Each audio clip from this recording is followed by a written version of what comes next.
BTR ओनसोलनि गासैबो रायजो राजा आं साबायखर जासिदों।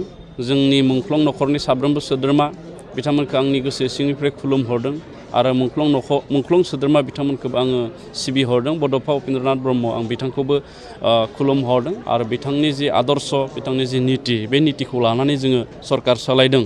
जुदिअ बिटिआर सरकाराव दिनै इउपिपिएल बिजेपि आरो जिएसपि दङ, थेवब्लाबो जोङो बड'फानि जि आइडिअल'जि आरो प्रिन्सिपाल एबा सानस्रि आरो सान्थौ बे सानस्रि आरो सान्थौखौ लानानै जोङो खामानि मावदों।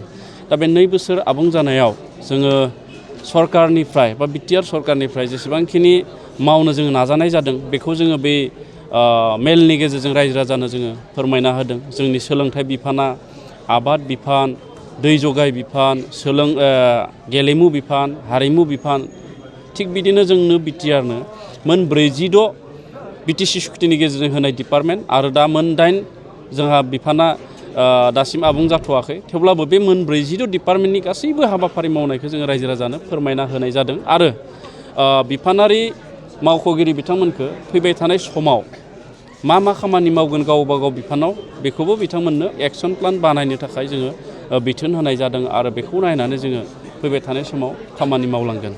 आरो नैबे बिटिआर सुक्तिया 2023 मायथाइनि 27 डिसेम्बराव जिहेतु बोसोरथाम जागोन, बे बोसोरथाम जानायनि सिगां जोङो जिखिना दफाफोरखौ मावफुंनो हाबाय बे दफाफोरखौबो मावफुंजानाय दफाफोरखौ जोङो रायजो राजानो फोरमायना होनाय जादों। एनडिएफबिनो माखासे केस बोखारनाय, एनडिएफबिनि माखासे सोद्रोमानो रांखान्थि अनसुंथाइ होनाय, बर' रावखौ आसामनि लोगो राव महरै गनायनाय, बर' मिडियामनि थाखाय आलादा बिथोनगिरि सोरजिनाय आरो गुबुन लामा दालां, गुबुन अनुस्थान प्रतिष्ठान जिखिनाखौ मावफुंजाबाय बे मावफुंजानायखौ जों रायजो राजानो फोरमायना होनाय जादों।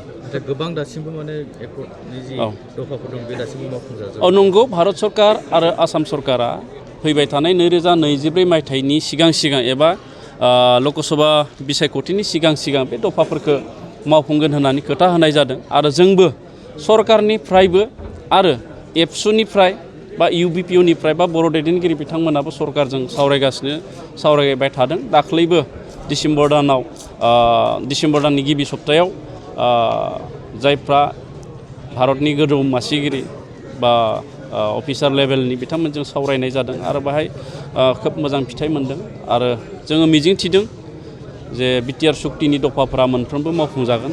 आरो जोंबो सरकारनिफ्राय जेसेबां हायो नारसिननो थाखाय जोङो थियारि जानानै दं। आচ্ছা, बे समाव जों नुनो मोनो जिहेतु लेन्ड मेला नोंथांमोननि सरकारनिफ्राय फोसावनाय, दा बेयाव माखासे बर'फोरनि हाया थौजियावसो जानानै दङ, बिसोरथ' बानायनो हाया। नंगौ, लेन्ड मेलायाव जोङो 30 हाखौ नामजारि खालामनाय बा पट्टा होनाय बेखौ जोङो सोसनखायाखै। मानो होनना बुङोब्ला 30 हाखौ खाजोना लानायखौ 2020 मायथाइनिफ्राय जोंनि बिटिआर बन्द' खालामना दोननाय जादों आरो बेखौ बिटिआर सरकारा नङा, आसाम सरकारानो आसाम नाङै बे 30 हाखौ खाजोना लानायखौ 2019 मायथाइयाव बन्द' खालामदों। दा बिनि समयसाखौ जोङो आलादायै सुस्रांनो थाखाय जोङो राहा लागोन आरो जोंहा आसामाव जिहेतु मिशन बसुन्धरा होननाय मोनसे लेन्डनि मोनसे एप्स फैगासिनो दङ, जोंबो बिटिआराव मिशन बैसुमुथि बेखौ जोङो फोसावनानै जोंनि हा हुनि जेसेबांखिनि जेंना दङ बेखिनिखौ जोङो फोजोबनो थाखाय नाजानाय जागोन।